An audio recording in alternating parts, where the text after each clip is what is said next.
ಹ್ಮ್ ಚೆನ್ನಾಗಿದೆ. ತುಳಸಿ, ಏನಪ್ಪ? ಜಾನ್ಸಿ ನಂಗೆ ಫೋನ್ ಮಾಡಿದ್ಲಮ್ಮ. ಹೌದಾ? ಏನ್ ವಿಷಯ ಅಂತ ಏನಾದ್ರು ಹೇಳಿದ್ಲಪ್ಪ? ವಿಷಯ ಏನು ಹೇಳಿಲ್ಲ. ನಾನು ಗೆಲ್ಲಬೇಕು ತಾತ, ನೀವು ಆಶೀರ್ವಾದ ಮಾಡಿ ಅಂತ ಹೇಳಿದ್ಲು. ಯಜಮಾನ ಯಜಮಾನ.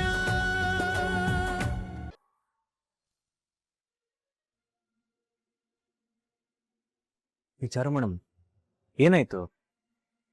ಬೇಜಾರಾಗಿದೆ. ಯಾಕೆ?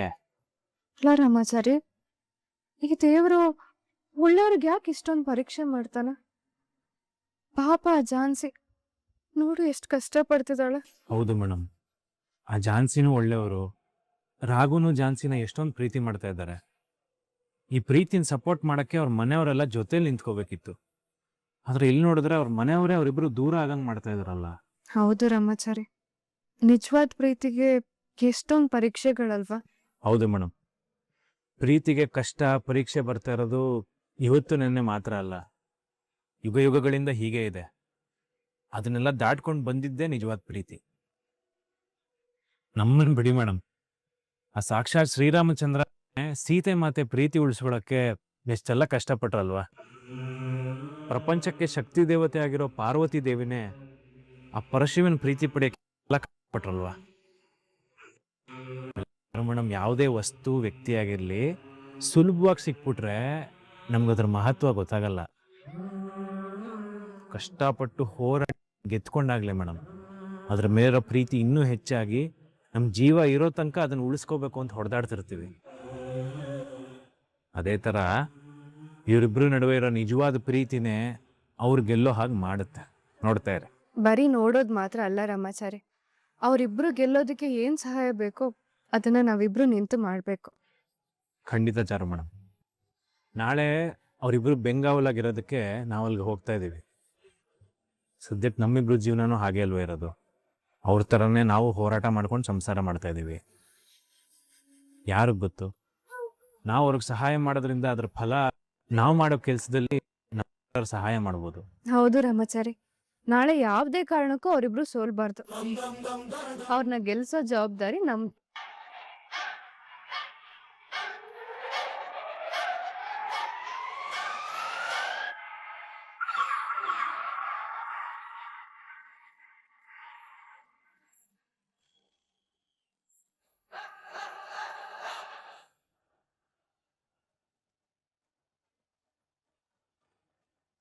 ಈಗ ನೀನಾ ನಾನಾ ಕಾಂಪಿಟೇಷನ್ನ ಕೊನೆ ಟಾಸ್ಕ್ ಸೈಕಲ್ ರೇಸ್ ಇವಾಗ ಶುರುವಾಗ್ತಾ ಇದೆ. ಇದರ ನೀತಿ ನಿಯಮಗಳನ್ನು ಹೇಳ್ತೀನಿ, ಎಲ್ಲರೂ ಚೆನ್ನಾಗಿ ಕೇಳಿಸ್ಕೊಳ್ಳಿ. ನಿಮ್ಮ ದೊಡ್ಡಪ್ಪ ಬಲ್ಲನ್ ಮಗ ಕಣ, ಆಡಿ ಒಬ್ರು ಕ್ವಶನ್ ಪೇಪರ್ ಲೀಕ್ ಮಾಡ್ಬಿಟ್ಟು ಏನು ಗೊತ್ತಿಲ್ಲದ ನಂಗೆ ಹೆಂಗ್ ಡೌ ಮಾಡ್ತಾವ್ರ ನೋಡು. ಈಗ ಈ ರೇಸ್ ಇಲ್ಲಿ ಪ್ರಾರಂಭ ಆಗುತ್ತೆ. ಹಾಗೆ ಬಂದು ಬಂದು ಬಂದು ಈ ದೇವಸ್ಥಾನದವರೆಗೆ ಇಲ್ಲಿವರೆಗೆ ಆಗುತ್ತೆ. ಇಲ್ಲಿಂದ ಫ್ಲಾಗ್ ತಗೊಂಡು ತಿರ್ಗಾ ವಾಪಸ್ ಹಾಗೆ ಬಂದು ಇಲ್ಲಿ ಎಂಡ್ ಆಗುತ್ತೆ. ಏನು ಡೌಟ್ ಇಲ್ಲ ಮಾವ, ನನಗೂ ಅಷ್ಟೇ ದೊಡ್ಡ ಮಾವ. ಹಾಗಿದ್ರೆ ಇಬ್ರು ಪೊಸಿಷನ್ ತಗೊಳ್ಳಿ. ದೊಡ್ಡಪ್ಪ, ಇದು ಸೈಕಲ್ ರೇಸ್ ತಾನೆ, ಕುಂಬಳಕಾಯಿ ಯಾಕೆ? ಯಾರ ತಲೆನೂ ಹೊಡಿಬಾರ್ದು ಅಂತ ಹೇಳಿ ಕುಂಬಳಕಾಯಿ ಹೊಡಿತಾ ಇದೀವಿ. ತರುಣ, ನೀನ್ ಹೊಡಿಯೋ.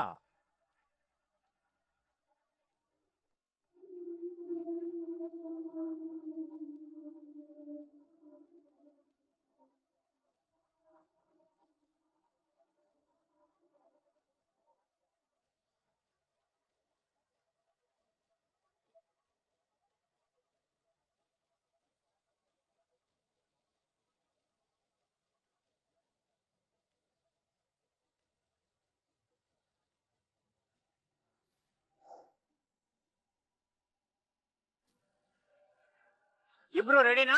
ರೆಡಿ ದೊಡ್ಡ ಮಾವ. ದೊಡ್ಡ ಮಾವ, ಒಂದ್ ನಿಮಿಷ. ಯಾಕಮ್ಮ ರೇಸ್ ಶುರು ಆಗೋದ್ ಮೊದ್ಲೇ ಕೆಳಗಿಳಿತಾ ಇದೆಯಾ? ಯಾಕೆ ವಾಕೌಟ್ ಮಾಡೋ ನಿರ್ಧಾರ ಮಾಡಿದ್ಯಾ ಹೇಗೆ? ಇಲ್ಲ ದೊಡ್ಡ ಮಾವ, ನಾನ್ ರೇಸ್ ಸ್ಟಾರ್ಟ್ ಮಾಡೋದಕ್ಕೂ ಮುಂಚೆ ನನ್ ಗಂಡನ ಆಶೀರ್ವಾದ ತಗೊಳ್ಳೋಣ ಅಂತ.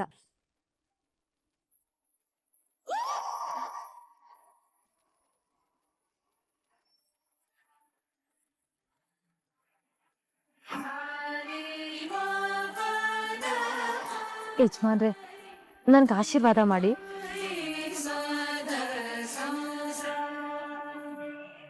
ಒಳ್ಳೇದಾಗ್ಲಿ madam. All the best. Thank you ಯಜಮಾನ್ರೆ. ನನ್ನ ಕಾಲಿಗೆ ಯಾರು ಬೀಳೋದು ಬೇಡಪ್ಪ. ನನ್ನ ಆಶೀರ್ವಾದ ಯಾರಿಗಿರ್ಬೇಕೋ ಅವ್ರಿಗಿರುತ್ತೆ. ರೀ ನೀವೇನ್ರಿ ಏನೇನೋ ಮಾತಾಡ್ತಿದ್ದೀರಾ? ಅವಳೇ ನಿಮ್ಮ ಹತ್ರ ಆಶೀರ್ವಾದ ತಗೊಳಕ್ ಬರ್ತಾ ಇರ್ಲಿಲ್ಲ ಬಿಡಿ. ಅಕಸ್ಮಾತ್ ಆಶೀರ್ವಾದ ತಗೊಳಕ್ ಬಂದ್ಲು ಅಂತ ಇಟ್ಕೋ, ಆಗ ಗೆದ್ದು ಬಾ ಅಂತ ಆಶೀರ್ವಾದ ಮಾಡ್ಬೇಕಾಗಿತ್ತು. ಮೊದ್ಲೇ ನನ್ನ ಆಶೀರ್ವಾದ ತುಂಬಾ ಪವರ್ಫುಲ್ ಗೊತ್ತಲ್ವಾ?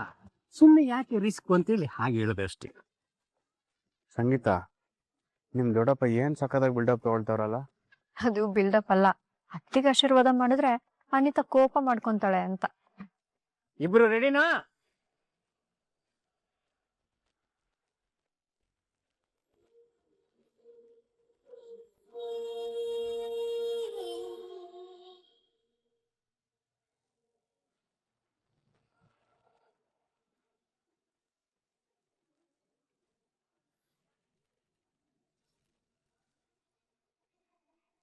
ತ್ರೀ, ಟೂ, ಒನ್, ಗೋ.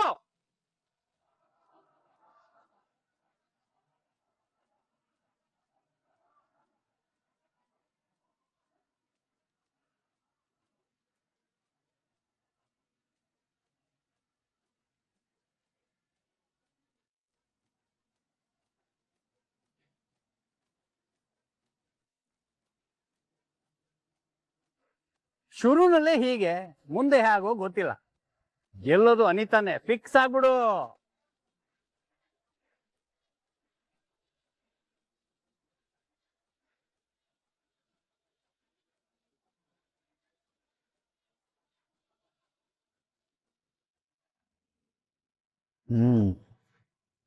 ಚೆನ್ನಾಗಿದೆ. ತುಳಸಿ, ಏನಪ್ಪ? ಜಾನ್ಸಿ ನಂಗೆ ಫೋನ್ ಮಾಡಿದ್ಲಮ್ಮ. ಹೌದಾ? ಏನ್ ವಿಷಯ ಅಂತ ಏನಾದ್ರು ಹೇಳಿದ್ಲಪ್ಪ? ವಿಷಯ ಏನು ಹೇಳಿಲ್ಲ. ನಾನು ಗೆಲ್ಲಬೇಕು ತಾತ, ನೀವು ಆಶೀರ್ವಾದ ಮಾಡಿ ಅಂತ ಹೇಳಿದ್ಲು. ಅವಳು ಆ ರೀತಿ ಕೇಳಿದ್ಲು ಅಂತಂದ್ರೆ ಏನೋ ಸಮಸ್ಯೆ ಎದುರಾಗಿದೆ ಅಂತ ತಾನೇ ಅರ್ಥ. ಹೌದಪ್ಪ, ನಮ್ ಜಾನ್ಸಿ ಒಂದ್ ರೀತಿ ಕತ್ತಿ ಅಂಚಿನ ಮೇಲೆ ನಡೀತಾ ಇದ್ದಾಳೆ. ಹಾಗಿದ್ಮೇಲೆ ಯಾವಾಗ ಯಾವ ಸಮಸ್ಯೆ ಬರುತ್ತೆ ಅಂತ ಹೇಳಕ್ಕಾಗತ್ತೆ ಹೇಳಿ? ಬರ್ಬೇಕಮ್ಮ. ನಾವು ಊಹೆ ಮಾಡದೇ ಇರುವಂತ ಒಂದು ಸಮಸ್ಯೆ ಎದುರಾದಾಗ್ಲೇ ಅಲ್ವಾ ನಮ್ಮ ಸಾಮರ್ಥ್ಯ ಎಂಥದ್ದು ಅಂತ ಗೊತ್ತಾಗೋದು, ಮತ್ತೆ ನಾವು ಸ್ಟ್ರಾಂಗ್ ಆಗೋದು.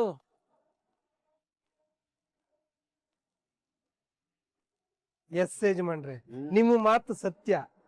ಉಳಿಪೆಟ್ಟು ತಿಂದ್ರೆ ಕಲ್ಲು ಶಿಲೆ ಆಗತ್ತೆ, ಉಳಿಪೆಟ್ಟು ತಿಂದಿಲ್ಲ ಅಂದ್ರೆ ಅದೇ ಕಲ್ಲು ಕಾಲ್ ಕೆಳಗಿನ ಮೆಟ್ಲಾಗತ್ತೆ. ಹುಳಿ ಪೆಟ್ಟು ತಿಂದು ಕಲ್ಲು ಶಿಲೆ ಆದ್ರೆ ಗುಡ್, ಫೇರ್ ಎನಫ್. ಆದ್ರೆ ಹುಳಿ ಪೆಟ್ಟು ತಿಂದು ಶಿಲೆ ಪುಡಿ ಪುಡಿ ಆಗ್ಬಿಟ್ರೆ ಕಷ್ಟ ಆಗತ್ತಲ್ವ ರಾಯ್? ನಿನ್ನ ಅನುಮಾನ ಓಕೆ, ಆದರೆ ನೆಗೆಟಿವ್ ಆಗಿ ಯಾಕೆ ಯೋಚನೆ ಮಾಡಬೇಕು? ಒಂದು ಮಾತು ಪ್ರತೀತಿಲಿದೆ, ಸುಳ್ಳು ಯಾವತ್ತೂ ಸತ್ಯದ ಮುಂದೆ ಗೆಲ್ಲೋದಕ್ಕೆ ಸಾಧ್ಯವೇ ಇಲ್ಲ, ಆಗೋದೂ ಇಲ್ಲ. ಅದೇ ರೀತಿ ಧರ್ಮದ ಮುಂದೆ ಅಧರ್ಮ ನಿಲ್ಲೋಕ್ಕಾಗಿಲ್ಲ, ಆಗೋದೂ ಇಲ್ಲ. ನೋಡು, ನಮ್ಮ ಝಾನ್ಸಿ ಯಾವತ್ತು ಶ್ರೀರಾಮಚಂದ್ರನಂತ ಸಾತ್ವಿಕ ಗುಣ ರಾಘುನ ಕೈ ಹಿಡಿದ್ಲು, ಆವತ್ತೇ ಸತಿ ಧರ್ಮ ಪಾಲಿಸೋ ಸೀತಾಮಾತೆ ಆಗ್ಬಿಟ್ಲು ಅವಳು. ಅಪ್ಪ, ಆ ರಾಮ ಸೀತೆಗೂ ವನವಾಸ ತಪ್ಪಿದ್ದಲ್ಲ ಅಂತ ಮರಿಬೇಡಿ. ಅದೆಲ್ಲ ನಿಜವಾದ ಮಾತೆ. ಆದರೆ ಕೊನೆಯಲ್ಲಿ ಉಳಿದಿದ್ದೇನು? ರಾಮನ ಆದರ್ಶ, ತತ್ವ ಸಿದ್ಧಾಂತ. ನೀನು ರಾಮಾಯಣ ಮಹಾಭಾರತ ಯಾವುದನ್ನಾದ್ರೂ ತಗೋ, ಏನು ಹೇಳುತ್ತೆ? ಧರ್ಮದ ಹಾದಿಯಲ್ಲಿ ನಡೆದವ್ರಿಗೆ ಯಾರಿಗೂ ಸೋಲಿಲ್ಲ ಅನ್ನೋದಷ್ಟೇ ಸಂದೇಶ. ಹೌದು ಮಾವ, ನಿಮ್ಮ ಮಾತು 100% ಸತ್ಯ. ಅದು ಏನಾಗುತ್ತೆ ಅಂದ್ರೆ ಮೊದಲು ಈ ಅಧರ್ಮ ಅನ್ನೋದು ಇನ್ನೇನು ಗೆದ್ದೇ ಬಿಡ್ತು ಅಂತ ಅನ್ಸ್ಬಿಡುತ್ತೆ. ಆದ್ರೆ ಗೊತ್ತಾಗೋದು ಕೊನೆಯಲ್ವಾ, ಯಾವತ್ತಿದ್ರು ಗೆಲ್ಲೋದು ಧರ್ಮನೇ ಅಂತ. ನೀನ್ ಚೆನ್ನಾಗಿ ಅರ್ಥ ಮಾಡ್ಕೊಂಡಿದ್ಯಾ. ನಾಗಾರ್ಜುನ್, ಈ ವೇದಾಂತ ಹೇಳಕ್ ಮಾತ್ರ ಚೆನ್ನಾಗಿ ಬರುತ್ತೆ ನಿನಗೆ.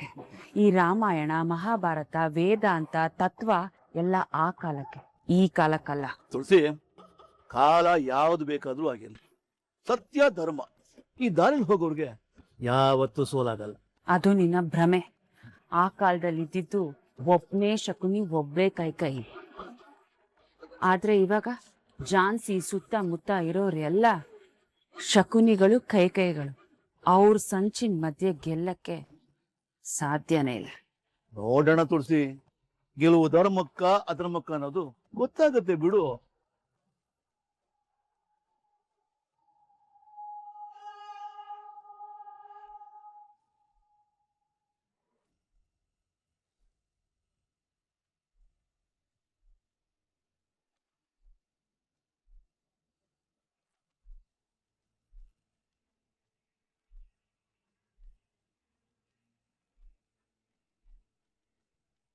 ದೊಡ್ಡಪ್ಪ, ನಾವ್ ಅನ್ಕೊಂಡಾಗೆ ಎಲ್ಲ ಆಗುತ್ತೆ ತಾನೆ? ಯಾವ ಎಡ್ವರ್ಟು ಇಲ್ದೆ ನಾವ್ ಮಾಡಿರೋ ಪ್ಲಾನ್ ವರ್ಕೌಟ್ ಆಗುತ್ತಲ್ವಾ? ನಿನಗ ಡೌಟೇ ಬೇಡ. ಪ್ಲಾನ್ ಮಾಡಿರೋದು ಯಾರು ಹೇಳು? ನಾವು ತಾನೇ. ವರ್ಕೌಟ್ ಆಗೇ ಆಗುತ್ತೆ. ಬಾವಾ, ಅವಳು ಸೈಕಲ್ ಓಡ್ಸಕ್ ಬರಲ್ಲ ಅಂತ ತಾನೆ ನಾವ್ ಈ ರೈಸ್ ಪ್ಲಾನ್ ಮಾಡಿದ್ದು. ಅವಳು ನೋಡಿದ್ರೆ ಒಂದೇ ದಿವಸದಲ್ಲಿ ಸೈಕಲ್ ಕಲ್ತು ನಮ್ ಪ್ಲಾನ್ ಎಲ್ಲ ಉಲ್ಟಾ ಮಾಡಿ ರೈಸ್ ಹೊರಟೇ ಬಿಟ್ಲು. ಮಂಜುಳಾ, ಇಳಿದ ತಕ್ಷಣ ಕಪ್ಪು ನಮ್ಮದೇ ಅಂತ ತಿಳ್ಕೊಳ್ಳೋದು ತಪ್ಪು. ಅವಳು ಸೈಕಲ್ ಕಲ್ತು ರೇಸಲ್ಲಿ ಪಾರ್ಟಿಸಿಪೇಟ್ ಮಾಡಿದ ತಕ್ಷಣ ಗೆಲ್ಲೋದಷ್ಟು ಈಸಿ ಇದೆಯಾ? ನೋಡಮ್ಮ, ಸೈಕಲ್ ಕಲಿಯೋದು ಅವಳ ಕೈಲಿ ಇತ್ತು, ಕಲ್ತ್ಲು. ಆದ್ರೆ ಅವಳ ಸೋಲು ನಮ್ಮ ಕೈಯಲ್ಲೇ ಇರೋದು. ಆದ್ರೆ ಇವಾಗ ಅವಳು ಅನಿತಾ ಇಂದಾನೆ ಹೋಗ್ತಿದ್ದಾಳಂತೆ. ಅನಿತಾಗೆ ಟಫ್ ಕಾಂಪಿಟೇಷನ್ ಕೊಡ್ತಿದ್ದಾಳಂತೆ. ಕೊಡ್ಲಿ ಬಿಡಮ್ಮ. ಈಗ ಈ 3ನೇ ತಿರುವಿದೆ ನೋಡು, ಅದನ್ನ ಅನಿತಾ ದಾಟಿ ಮುಂದೆ ಪಾಸ್ ಮಾಡಿದ ತಕ್ಷಣ ಅಲ್ಲಿ ರೋಡ್ಗೆ ತಂತಿ ಅಡ್ಡ ಬರುತ್ತೆ.